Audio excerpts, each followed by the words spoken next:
TV'n jireenya Ameerikaa kaabaatti qophaa'ee guutummaa Afriikaaf giddugaleessa ba'aatti yookaan Middle East karaa daandii tamsaasa wangeelaa televizyina El Shaddai torbanitti guyyaa tokko wiixata yookiin dafnoo galgala keessaa sa'aa 12:00 irraa hanga sa'aa 1tti kan isiniif darbu sagantaan wangeelaa amma nagaan waaqayyoo hunduma keessaniif haa ta'u dhaggeeffattoota TV jireenyaa waaqayyo immoo nagaatti fayyaatti hunduma keenya eegee geggeessee galgala gaarii kanaan waan nu geef waaqayyoon hin galateeffanna akkuma hundumti keessan yaadattanii ardii torbaffaa keenya ergaa mata duree mul'ata jedhu jalatti barumsa jalqabne kanaaf torbanoota ja'an darban keessatti dubbii kanaan hojjetamaa dubbii kanaan qophaa'a dubbii kana irrattis waaqayyoon kadhachaa akkasiin jirtan abdiin godha waaqayyo mul'ata isin hidhachiisaa akka jiru waaqayyos mul'ata baay'ee keessan irratti dhangalaasaa akka jiru abdiin godha kanaaf waggaa kana mul'ataan yoo jalqabne gaanii hojii gurguddaa isaa hojjechuu akka dandeenyu ofii keenya irra dabarree immoo baay'eedhaaf iyyuu eebba ta'uu akka dandeenyu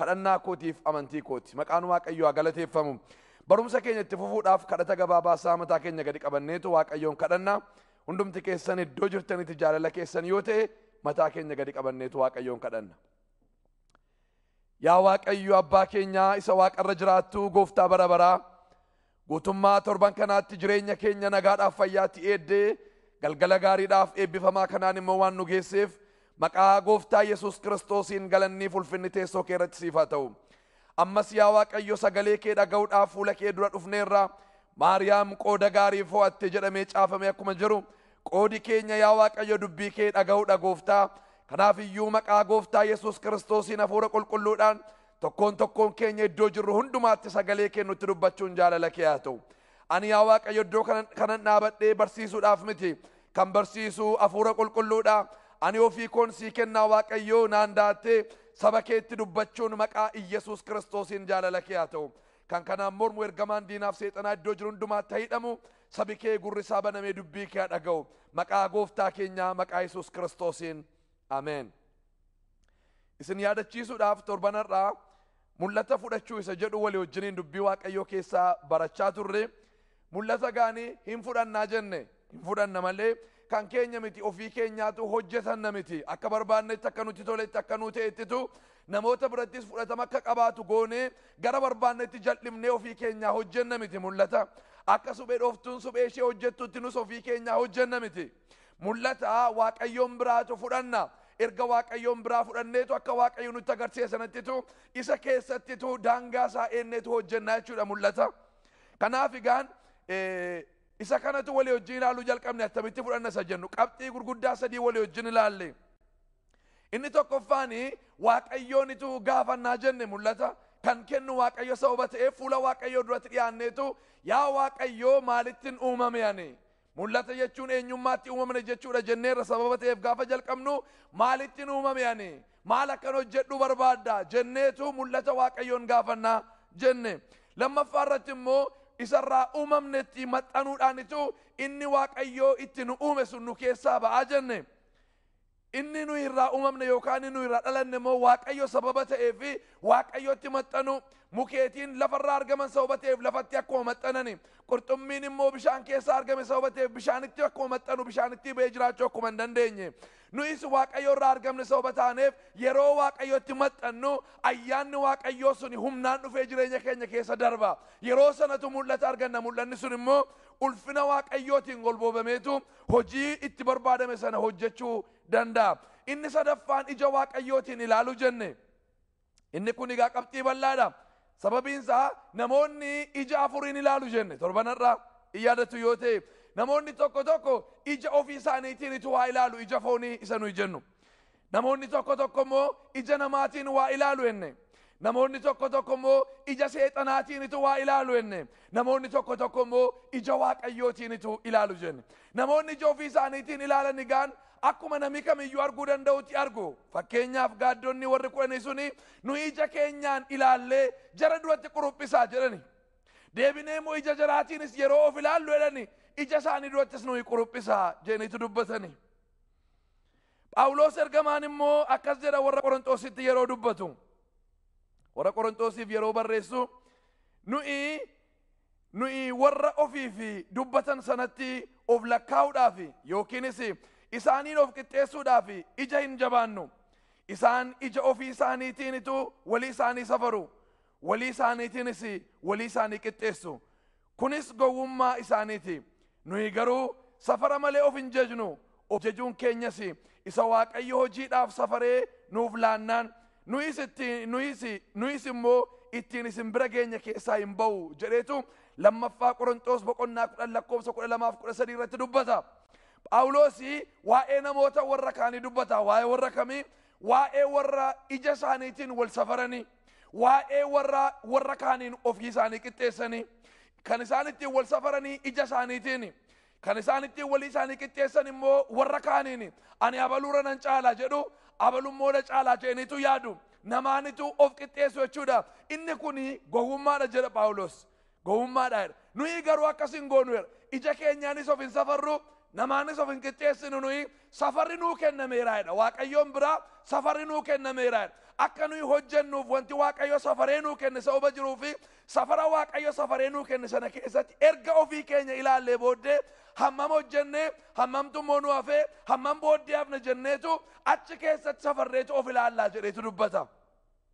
Kanaaf saba Waaqayyoodhaa hundumti keessanii namoota wajjin wal dorgomuu dhaabuun barbaachisaadha. Namoota mul'ataa gaafa taatan ani abaluurra wayyaa, ani abaluun caaleera, ani abaluu caalaan qaba, ani abaluu caalaan baradhe, ani abaluu caalaan tajaajila, waldaan keenya waldaa abaluu caalaa miseensa baay'ee qabdi yoo jenne dogoggora keessa jirra. Isa dhiifne hammam safaree nuu kenne Waaqayyo, hammam safaree nuu kenne Waaqayyo. Isa inni safaree nuu kenne keessa hammam hojjechaa jirraa nuyi. Baay'een hojjedheef xinnoon hojjedheedhaanis of madaaluun nurra hin jiraatu. Safaree kan Waaqayyo nuu kenne keessa isa Waaqayyo safaree nuu kenne caaluu hin qabu, isa Waaqayyo safaree nuu kenne gad immoo ta'uu hin qabu.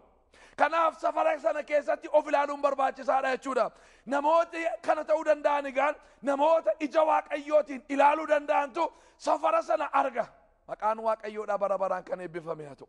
Safara sana argu. Erga safara sana arganii booddee safara sana keessatti of ilaalu.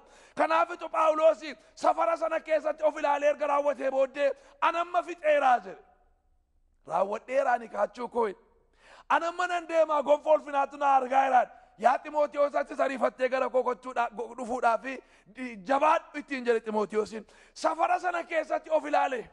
Yesuus Kiristoosis fannoo irratti gaafa fannifame ani raawwadheeraa jedhe. Nan raawwadhe hin raawwatame jedheetu dubbate. Hundumaa fixeeraa jedhe. Safara Waaqayyoo biyya lafaa irratti waggaa 3 walakkaadhaaf akka inni hojjetuuf kenneef sana keessatti safara sana waan guuteefitu hin guuti amma hin raawwatame amma jedheetu dubbate. Ija Waaqayyootiin of ilaaluun ni gaari. Safara sana keessa galchine akka nuyi of ilaallutu nu godha. Maqaan Waaqayyoodhaa bara baraan kan eebbifame haa ta'u. Inni narratti isinii dabalu qabxiin arfaffaan mul'ata fudhachuudhaaf qabxiin barbaachisaa ta'e inni arfaffaanii namoota nu dura mul'ata fudhatanii fiixaan ba'an itti hidhachuutu nurra jiraata. Namoota nu dura mul'ata fudhatanii mul'ata isaaniitti immoo warra fiixaan ba'an, warra mul'ata isaanii akka ta'utti hojjetaa jiran, warra mul'ata isaanii keessa Waaqayyo jiru, warra mul'ata isaanii gidduu Waaqayyo gale, giddu galeessi mul'ata isaanii warra Waaqayyoon ta'e sanatti hidhachuu isaan jala galuutu nurra jiraata.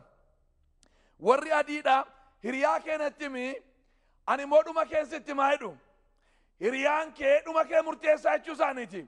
Namni nama bira oolu nama wajjin hin jiraatu, wajjin nyaatu, wajjin dhugu, wajjin haasa'u, yeroo isaa dheeraa wajjin dabarsu fakkaataa dhaniitu lafa kaa'u. Dubbiin kun immoo dhugaadha sagalee Waaqayyoo keessattis.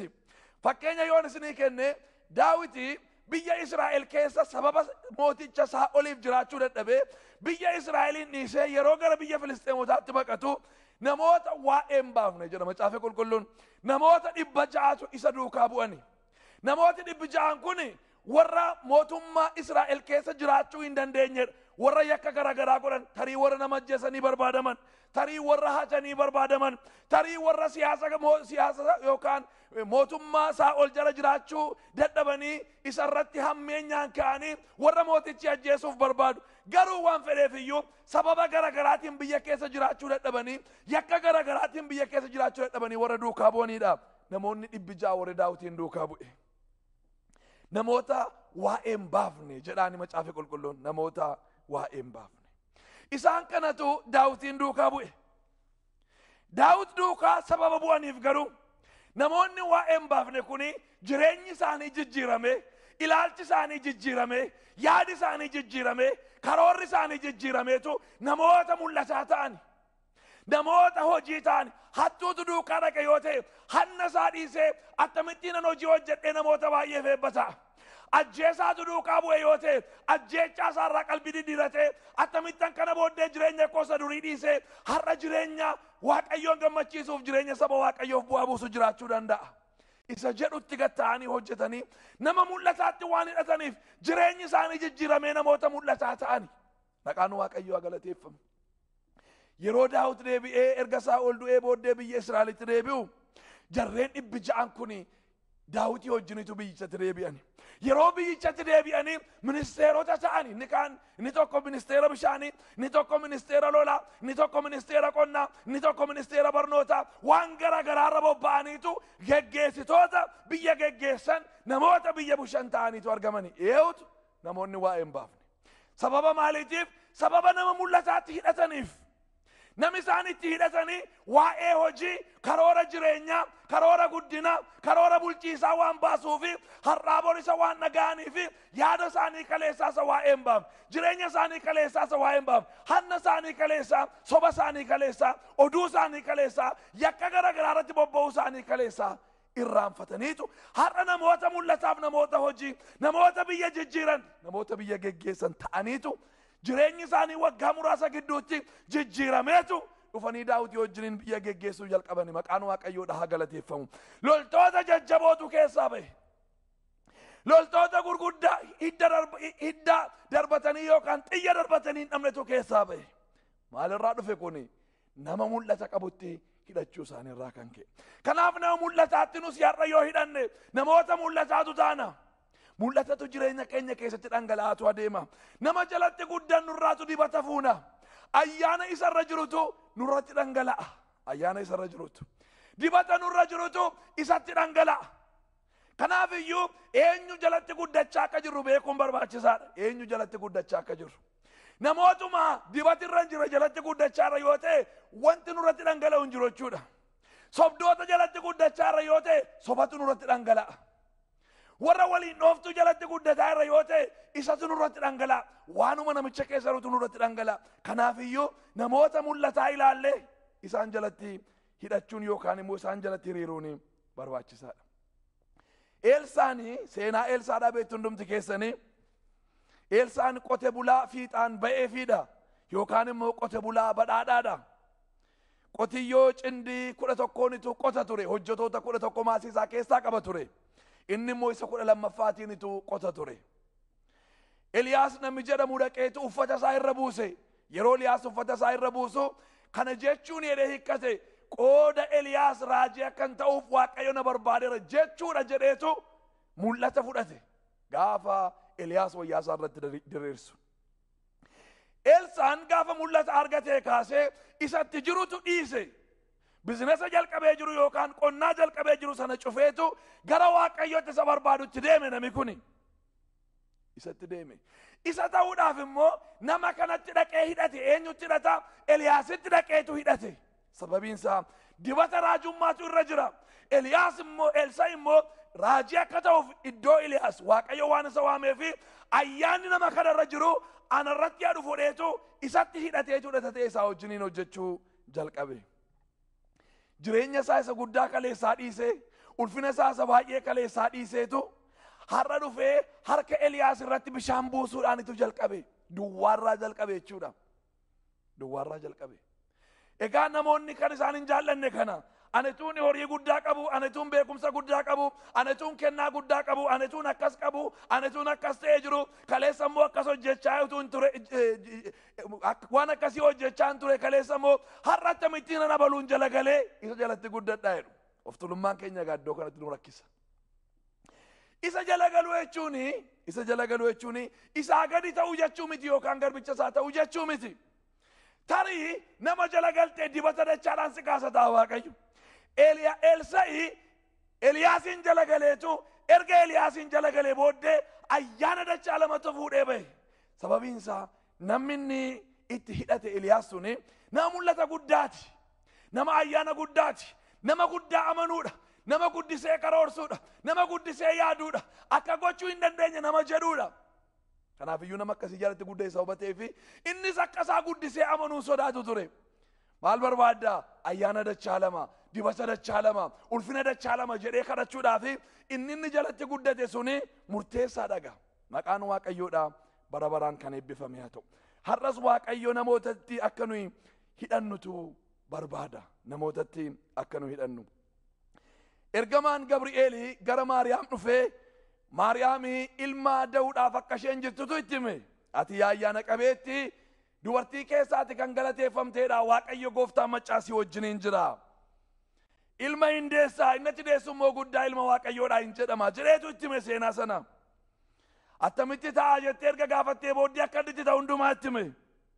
Ergasii booddee dhuma irratti waan tokko jedheen. Firri kee Elsaabeex immoo erga ulfooftee ji'a ja'affaa seeti dulluma ishee keessaa jedheen. Nama isheen itti dhachuun irra jiru itti hime jechuudha. Wanti Maariyaam keessa gale mul'ati haaraan kuni Yoosef kaadhimaa isheetii hin galu ta'a. Abbaatti yoo himte abbaa isheetii hin galu ta'a. Harmee isheetti yoo himte harmee isheetii hin galu ta'a. Hiriyoota gaggaarii waan dhoksine baay'ee qabaachuu dandeessi. Hiriyoota isheetti yoo himte garuu kuni hin galuuf ta'a. Sababiin isaa waan haaraadha waan ta'eef. Dhagahameen beeku sababa ta'eef. Aadaa keessa hin jiru waan ta'eef. Ta'uu danda'a jiranii namoonni waan hin yaadneef seerri uumamaas akka hin taane waan dhowwuuf wanticha. Kanaaf iyyuu namoonni fudhachuudhaaf sammuu namootaa gararraa waan ta'eef. Namni kana si hubachuu danda'u. Namni mul'ata kana sirqatti guddisuu danda'u. Namni waan si keessa lixe kana ulfeessuu danda'u. Namni waan si keessa lixe kanaaf Waaqayyoon galateeffachuu danda'u. Dubartii tokko duwwaa jira isheen Elsaabeex jedhamti. Gammoojjii jirti jedheetu itti hime.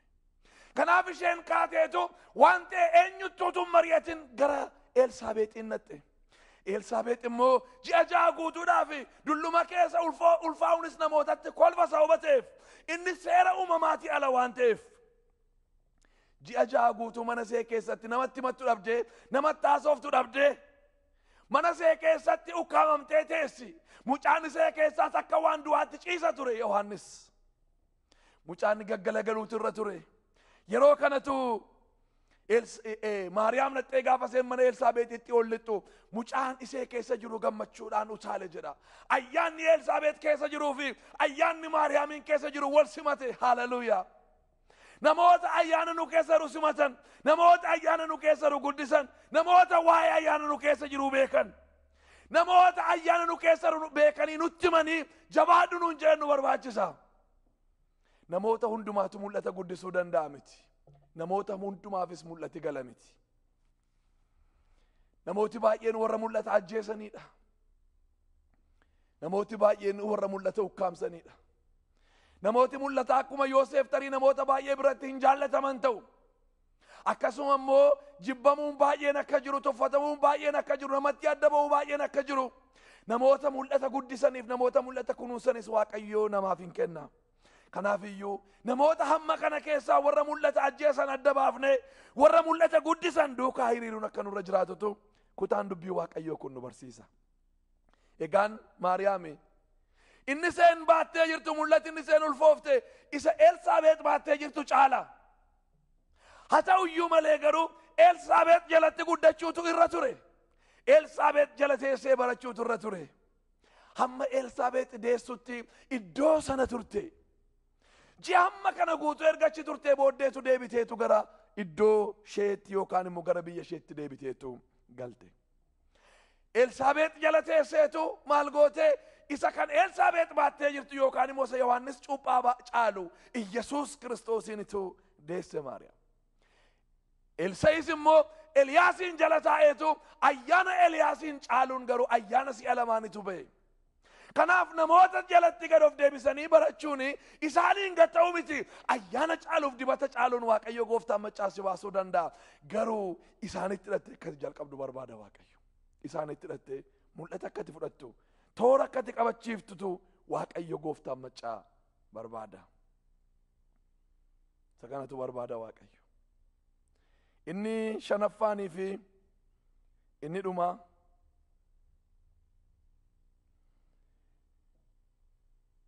yaada baay'ee garaa keenya keessa jiru keessaa isa dhaabbatee hafu ilaaluudhaanitu mul'ata fudhanna. Garaa namaa keessaa yaada baay'eetu jira akka sagaleen Waaqayyoo jedhutti. Yaada baay'ee. Fakkeenyi boqonnaan 19 lakkoofsi 21 akkas jedheetu dubbata. Yaada namaa keessaa akeeka baay'eetu jira. Garuu wanta Waaqayyoo yaadee qopheessetu jabaatee dhaabbata jedheetu dubbata. Yaada namaa keessaa akeeka baay'eetu jira jedha. Battaluma xiqqootti iyyuu namni yaada baay'ee yaaduu danda'a. Yaada baay'ee. Inni nuyi namarraa dhageenyus jireenya keenya keessa gala. Inni nuyi dubbii Waaqayyoo irraa dhageenyus nu keessa gala. Inni nuyi televizyiinii keenya irraa dhageenyus nu keessa gala. Inni nuyi kitaaba garaagaraa irraa dubbifnus nu keessa gala. Namni immoo ofii isaatii taa'ee yaadeeyyuu wanti inni qopheessu yaadii kumi baay'een jireenya namaa keessa jira. Namni yaada baay'ee garaa isaa keessaa qaba. Yaada baay'ee garaa namaa keessa jiru kana hundumaatu yaada Waaqayyooti miti. Yaada sana hundumaa keessaa yaada Waaqayyoodhaa inni adda baasu inni kan Waaqayyoodhaa dhaabbateetu hafa jedheetu dubbata. Kanaaf iyyuu yaada baay'ee sammuu keenyatti dhufu garaa keenyatti dhufu hundumaa teenyee ilaaluutu nurra jiraata malee yeroo yaada dhufu yaada kana argadheeraan kanan hojjedha jennee kana yoo ta'e cabiisa guddaa isa cabna. Yaadi yeroo dhufu yaada sana teenyee ilaaluun barbaachisaadha. Yaadi inni kaan utuman turinitu sokka. Keessummaadha jechuudha utuman turin. Yaadi inni kaan immoo jireenya keenya keessa hin tura haa ta'uyyuu malee dhaabbatee jabaatee hafuu hin danda'u. Isa tokko rakkina keessatti tu sokka rakkinatti dhufee fuudhee deema. Isa tokko waan akka qannoo fakkaatutu fuudhee sokka. Oduudhaaf olola garaagaraatu fuudhee sokka. Wanta garaagaraatiin yaadi baay'een garaa namaa keessatti kuufamu hundumtu erga sokkee jedhee booddee inni Waaqayyo biraa dhufe yaadi sun garuu jireenya namaa keessattuu dhaabbatee hafaadha. Isa yaada keenya keessa dhaabbatee hafu sana gaanii qabannee mul'ata jennee fudhannee deemuu barbaachisaadha. Kanaaf isa keessa keenya jiru qorree ilaaluun isii barbaachisaa akka ta'etu dubbiin Waaqayyoodhaa nutti dubbata. Fakkeenya boqonnaa 16 lakkoofsa 9 irratti immoo akkas jedha Salamoon yeroo dubbatu fakkeenyaani. Namni garaa isaa keessatti yaada hin qopheessa. Waaqayyo garuu tarkaanfii isaatti murtoo hin godhaa jedheetu dubbata. Waaqayyo garuu tarkaanfii isaatti murtoo hin godhaa. Galanni isaa kan Waaqayyoo haa ta'u. Kutaa kanatti namni Waaqayyoodhaa Salamoon yeroo dubbatu namni yaada akka qopheessu yaada qopheessuun barbaachisaadha. Yeroo baay'ee Waaqayyotu naa yaada jennee ture darbuu barbaanna. Eeyyee Waaqayyo tokkoon keenyaaf hin yaada sagaleen Waaqayyoos akka Waaqayyo nuu yaadu hin dubbata. Garuu Waaqayyo Waaqa akeekaa Waaqa karooraa akkuma ta'e nus yaannee akka nuyi karoorru Waaqayyo hin barbaada. Akka nuyi yaannee karoorru hin barbaada. Waan nuyi yaannu baay'ee isaa keessaa garuu Waaqayyo murtoo isaatiitu tarkaanfii fudhata.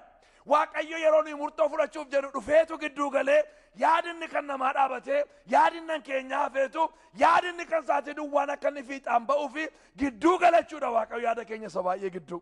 Maqaan isaa bara baraan kan eebbifame haa ta'u. Kanaaf yaada baay'ee gara jireenya keenyaaf gara qalbii keenyaa dhufu keessaa isa kamtu kan Waaqayyooti jennee yeroo fudhannee teenyee madaaluuniif teenyee ilaaluun barbaachisaadha. Yaaduma dhufe hundumaa duukaa deemuun barbaachisaa miti. Akka nama Waaqayyootti teenyee waa ilaaluun barbaachisaadha. Namni Waaqayyoodhaa Eliyaas nama taa'ee waa ilaaluu danda'udha. Yeroo gaara Horeebitti baqatee holqa sana keessa dhaqee galee Waaqayyo dhufee itti mul'ate asii maal fuutaa maal hojii dhuftee naani Elzaabeen raajota hundumaa ajjeeftee ana duwwaatu waan hafeefan lubbuu koo oolfachuudhaafini Waaqayyoof hinaafetan iddoo kana dhufeedhe. Isa booddee amma gaara dhufeensitti mul'adhaati gaara irratti ol bahii qophaa'e na eeggeedheen Waaqayyo. Yeroo Waaqayyo akka jedhuuni Waaqayyo dhufe wanti ituu Waaqayyo dhufin dura tokko lafa sochoosaa dhufeetu fuula isaa dura darbe. Lafa sochoosaa. Dhaabateetu ilaale kana keessa jira Waaqayyo jedhee Waaqayyo keessa hin jiru. Deebii ammas bubbee guddaan isaa dhufee darbe. Bubbeen sun yeroo dhufee darbusi hin laale keessa jira Waaqayyo kana keessa dhe Waaqayyochi keessa hin turre. Ittuma fufeetu abiddimmoo dhufe. Abidda kana keessa Waaqayyo jiraayi jedhee ilaale. abiddaan waaqayyo akka mul'atu guyyaa 40 dura Eliyaas iyyuu ofii isaatii argeera. Yaa waaqayyo abiddaan mul'adhonnaan waaqayyo abiddaan mul'ateera. Abiddaan kaleessa waaqayyo mul'atee fi abidduma jiru duukaa abidduma mul'ate duukaa hin fiigu Eliyaas. Dhaabateetu abidda kana keessa waaqayyo jiraa ijee dhaabatee ilaala. Yeroo dhaabatee ilaalu abidda sana keessa hin turre waaqayyo. Sagalee laafaatu dhufeedha. Sagalee laafaan yeroo dhufu immoo jiraa waaqayyo kana keessa jedheetu ilaaluudhaaf gadi ba'e. Eeyyee waaqayyo sagalee laafaa sana keessa ture. Yeroo waaqayyo sagalee laafaa sana keessa turu dhaga'uudhaafitu ba'e. Nuyis har'a yaaduma keenya hundumaa argine duukaa fiigu, yaaduma namoonni kun mul'ata jedhan duukaa fiiguu nurra hin jiraatu. Dhaabannee jiraa waaqayyo yaada kana keessa. Jiraa waaqayyo karoora kana keessa. Jiraa waaqayyo mul'ata kana keessa. Jiraa waaqayyo sagantaa kana keessa jennee ilaaluun barbaachisaadha. Yoo kana ta'uudhaa baanne akka nama qilleensa abootu taana. Waaqayyo nu haa gargaaru. Maqaan waaqayyo bara baraan kan eebbifame haa ta'u. Qabxooleen kun shananigaan mul'ata fudhachuudhaaf baay'ee nu barbaachisa. Guyyaa torban har'aa immoo akkamittiin mul'ata keenya bal'ifnaa isa jedhu irratti dubbii waaqayyoo keessaa walii wajjiniin ilaalla. Waaqayyoo hunduma keessa na eebbisu. Waaqayyoon kadhanna mul'ata keessa qulleessuu akkas hin dandeessaniif. Waaqayyoon kadhanna akkasuma namoonni gooftaa Yesuus Kiristoosiin akka fayyisaa lubbuu keessanitti hin beekin jirtani. Har'a garuu Yesuus Kiristoos kana gooftaa jireenya koo godhadheen isa duukaa deemuu barbaada warri jettan yoo jiraattani kadhata gabaabaa kana wajjiniin kadhadhaa. Erga isin kadhattanii booddeenis waaqayyoon isinii kadhadhaa. Akka jedhaatti kadhadhaa. Yaa waaqayyoo galanni siif haa ta'u. Har'a gara kee dhufeera cubbuu koo naaf dhiisi. Isa dhangala'ee dhiiga keetiin jireenya koo qulqulleessi. Maqaa koo mazgaba jireenyaa irratti barreessi. Maqaa gooftaa Yesuus Kiristoosiin. Ameen. Yaa waaqayyoo warra har'a ofii isaanii sitti kennanii maqaa Yesuus Kiristoosiin ayyaanni kee inni isaan eegu waaqarraa isaaniif dhangala'u. Warra har'a dubbii kee dhaga'an hundumaaf yaa waaqayyoo mul'ata isaanii qulleessanii si biraa fudhachuu akka isaan danda'aniif ayyaanni kee hunduma isaaniitiif dhangala'u. Guutummaa torban kanaatti saba kee iddoo isaan bobba'an hundumaatti isaan eegi. Hojii isaanii, gaa'ila isaanii, jireenya isaanii eebbisi. Biyya keenya biyya nagaa godhi, saba keenya saba eebbaa godhi. Galanni siif haa ta'u maqaa gooftaa keenyaa maqaa Yesuus Kiristoosiin. Ameen. Waaqayyo hunduma keessan eebbisu. Torban nagaa qabaadhaa. Deebinee torban irraa dubbiuma waaqayyo kanaan wal agarra. Ulfaadhaa Waaqayyo isin haa eebbisu.